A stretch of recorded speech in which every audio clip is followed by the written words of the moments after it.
So,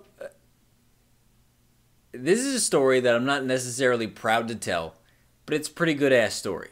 This is the story about the girl I met from MySpace.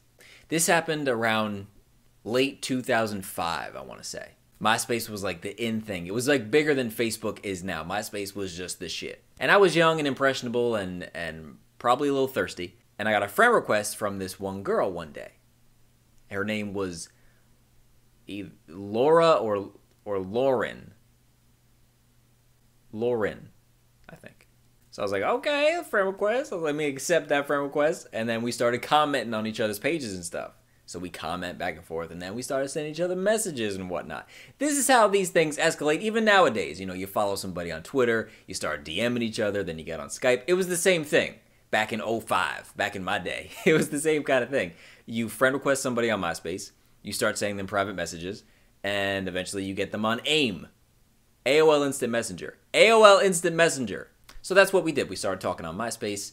It escalated into private messages, and then I had her on AIM, and we were talking on the phone, all that kind of stuff. So it was, you know, it was legit.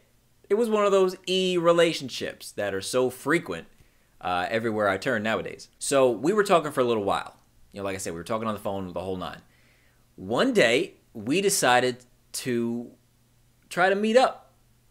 All right, I found out she lived like an hour and a half, 2 hours away. And she said, you know what, why don't you get some of your friends and I'll get some of my friends and we can meet up at a mall and like get a hotel and just kind of party for the night. So I was like, hell yeah, like that sounds incredible. Nothing could possibly go wrong. So my friends were down. They knew the deal. They were ready to go. So we drove up there to the mall, and I'm nervous at this point. You know, I'm meeting this girl for the first time. We've been talking for a while on MySpace and on AOL Instant Messenger, and I'm trying to go balls deep. And, you know, so the nerves, the butterflies are picking up a little bit. So we get to the mall, okay, where we're supposed to meet up, and I'm sitting on the bench just like this. I got my friends next to me, and I remember this honestly like it happened a few hours ago. Over my shoulder, I hear somebody go, Chris, is that you? So I look up over my shoulder, and guess who didn't look a goddamn thing like her profile picture? This bitch. She like must have gotten her master's in Photoshop. She was like 5'13", about $180. Like I can't even imagine what my face looked like at that moment in time. I literally can't. Part of me wishes there was like a hidden camera show happening at that exact moment so I could capture that face for the rest of my life as a warning and say, don't ever fucking do this again. Like shit got real. But regrettably at times, I'm a nice guy. So I was very nice to this young lady. Now my friends were happy as shit because her friends were like 10 times hotter than she was. So my friends ended up getting a better deal than I did. Regardless. Like I said, I'm a nice guy. So I kept moving forward. We walked around the mall for a little bit, did some shopping, got some food and whatnot, and we were like, all right, let's go back to the hotel and just chill and party. Okay? So at the time, my friends were a little older than me, so they got the alcohol and we all went back to the hotel. Now, the thing about this hotel room was that it was weird. It was kind of cut into like two rooms almost. There was like a big wall almost in the middle of the room, and there was one big bed on this side, and on the other side of the wall, there's like a couple other beds and, you know, a main area. So we were chilling in the main area for a while, and me and my lady friend went into the other room against my will. Now at this point, I had a couple drinks in me, so I wasn't too upset about it at the time, but looking back on it, I'm mad as shit.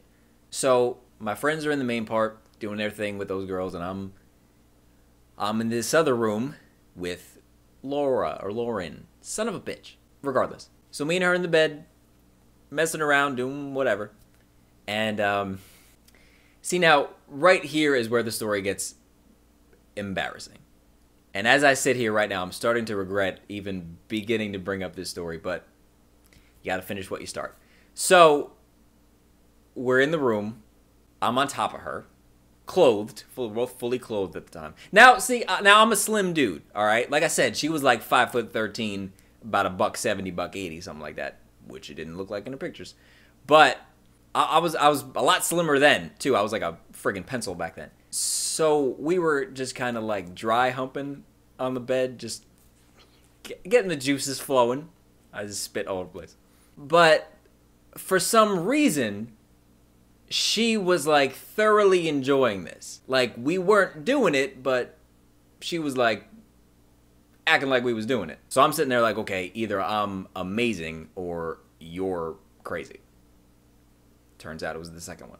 And the shitty ass thing about it was, like I said, I'm kind of slim, so she had like her hands cupped around my behind, and she was kind of like thrusting me on her, and I couldn't do shit about it because she was like King Kong, and I'm over here like weighing $111, and she's kind of taking control, and I don't appreciate that. I'm not a big fan of being taken for a ride. I literally felt like less of a man. But like I said, I had some drinks in me, so I kind of just let the cards land where they did. But things started to escalate a little bit. And suddenly, my clothes started to come off. Her clothes started to come off. And what happens next scarred me to this very day.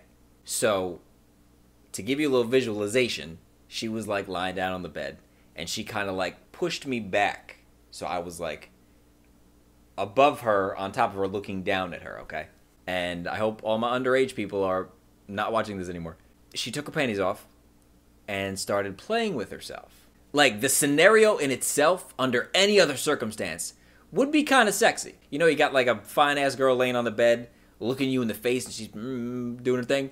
That would be kind of hot. Like, I feel like under any other circumstance, this scenario could have been kind of hot. But she found a way to fuck it up. So she's diddling the fiddle, and she starts making turkey noises. Like gobbling and shit. She's looking me dead in my face. Her hand is on her situation. And she starts going,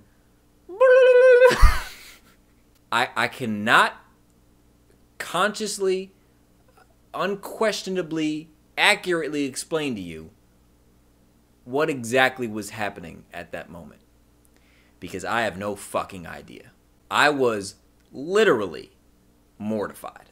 Like, there's no explanation, there's no reason. This crazy ass woman was looking me dead in my face, making some turkey noises while playing with herself.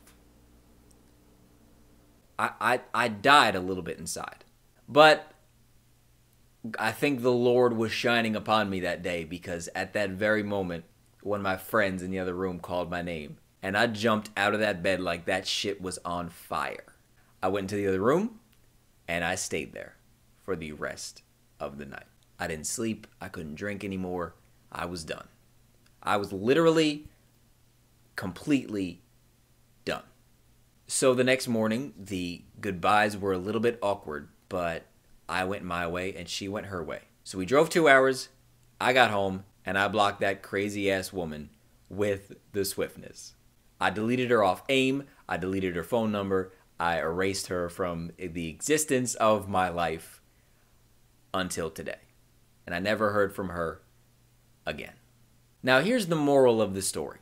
If you're one of those people who likes to pursue an internet relationship, you better get pictures, videos, social security numbers, bank statements. Like, if she's only got 3 pictures of herself and they're all from the same angle, or they're all in like black and white and have these pretty little stars and pictures and shit all over them, fuck that. Walk away. Code red, man down, walk away. I tell you this story to help you. Is it embarrassing? Hell yeah, it's embarrassing. But you know what? It was a long time ago, and it makes for one hell of a story. So all I'm saying is, if you don't want to end up in a hotel room with a 6-foot Amazonian gorilla, just be careful.